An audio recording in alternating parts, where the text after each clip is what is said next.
पूरी बाइबल में ऐसा कहीं नहीं लिखा कि परमेश्वर ने स्वर्ग दूतों को अपनी समानता में अपने जैसा बनाया। सिर्फ मनुष्य को परमेश्वर ने अपनी समानता में अपने जैसा बनाया। तो अब एक इंसान जो उद्धार पाए बिना मर जाता है, उसका बचाया जाना क्यों जरूरी था? उसका उद्धार पाना क्यों जरूरी था? क्यों परमेश्वर इंसान की इतनी चिंता करता है? क्यों परमेश्वर इंसान से इतना प्रेम करता है कि उसने अपना इकलौता बेटा हमारे लिए कुर्बान कर दिया? आज जब कोई इंसान उद्धार पाए बिना मरता है, जब वो यीशु मसीह को अपना उद्धारकर्ता ग्रहण किए बिना मर जाता है, तो वो इंसान परमेश्वर से अलग उस नर्क में हमेशा के लिए सड़ता है और परमेश्वर उसके साथ समय नहीं बिता पाता और ना ही उसके साथ आनंद मना पाता है। और जब कोई इंसान उद्धार पाकर मरता है, जब वो यीशु मसीह को उद्धारकर्ता ग्रहण करके मसीह में मरता है, तो वो इंसान स्वर्ग में जाता है जहाँ परमेश्वर रहता है और परमेश्वर हमेशा के लिए उस इंसान के साथ अपना समय बिताता है और आनंद करता है। भजन संहिता अध्याय 116 उसकी 15 आयत में लिखा, यहोवा के भक्तों की मृत्यु उसकी दृष्टि में अनमोल है। और यहेजकेल अध्याय 18 उसकी 23 आयत में लिखा,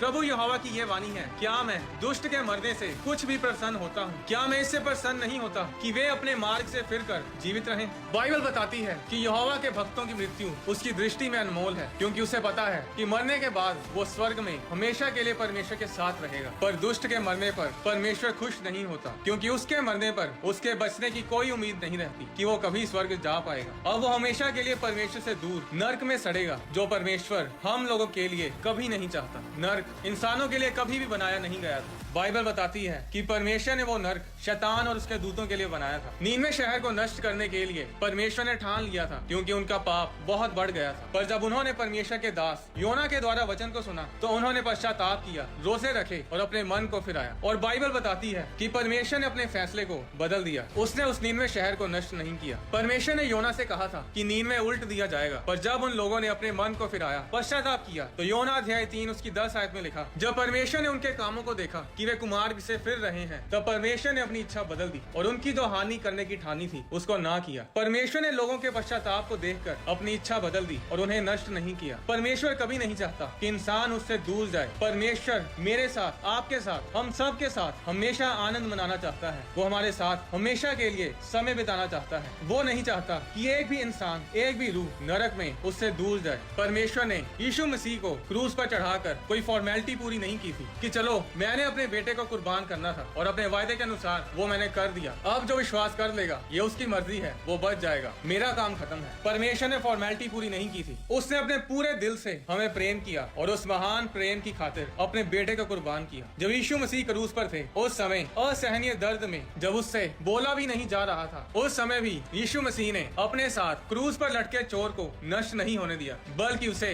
स्वर्ग में लेकर गए। वो मरते मरते आखिरी सांसों में भी अपने साथ उस एक रूह को बचा कर ले गया। इतना प्यार परमेश्वर हम सब से करता है और इसीलिए हमें जरूरत है कि हम लोगों तक परमेश्वर के सुसमाचार को पहुंचाएं, ताकि लोग बचाए जाएं। पर अगर हम ही नशों में, व्यभिचार में, लड़ाई झगड़े में, चोरी चकारी में फंसे रहेंगे, तो हम क्या दूसरों को यीशु मसीह के बारे में बताएंगे? परमेश्वर आपके शरीर से ज्यादा आपकी आत्मा की चिंता करता है। जब तक आप जिंदा हैं, तब तक आपके पास समय है यीशु मसीह को उद्धार करता ग्रहण करने का और स्वर्ग जाने का। मरने के बाद कोई पश्चाताप, कोई तौबा नहीं है, फिर बस नरक की आग में सड़ना होगा।